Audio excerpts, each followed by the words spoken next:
Nah, katanya Datuk, saya pengguna Pro 2 Alza. Bila jalan jauh, bila nak berhenti, nak break tu, dia bergegar. Apa masalahnya? Saya cuba minta rujukan mekanik memaklumkan bahawa piring disk adalah bengkok. Betul. Perlukah kita tukar disk rotor satu set atau buat skim saja, Datuk?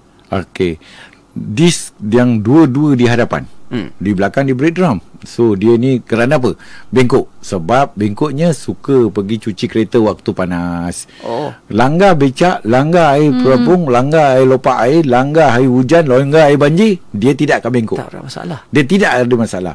Tapi kalau kereta panas-panas pergi berhenti cuci kereta, simpan, lepas tu kereta tidur bawa pergi, memang dia akan bengkok.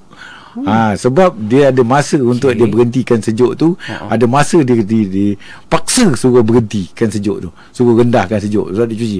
Terutama bila kita berhenti cuci-cuci je, tengok asap-asap semua keluar. Tak lama lagi bengkok lah tu.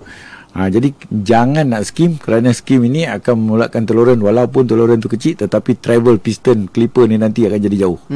Jadi tidak disurkan. Jadi tukar saja plate disk kedua-dua, kiri dan kanan adalah lebih baik. Kos lebih murah dan selamat.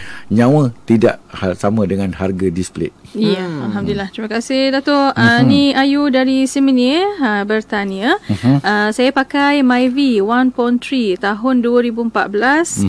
Pihak Pro 2 menetapkan mileage 10 km atau 6 bulan selepas tarikh servis untuk servis seterusnya. Kalau kira ikut mileage sahaja, boleh kita Datuk? Dan katanya saya gunakan kereta untuk pergi dan balik kerja 10 km je, dia kata.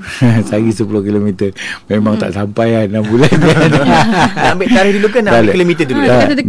Dia bila warranty period ini adalah hak manufacturing. So manufacturing ni dia memang pandai. Pembina kereta ni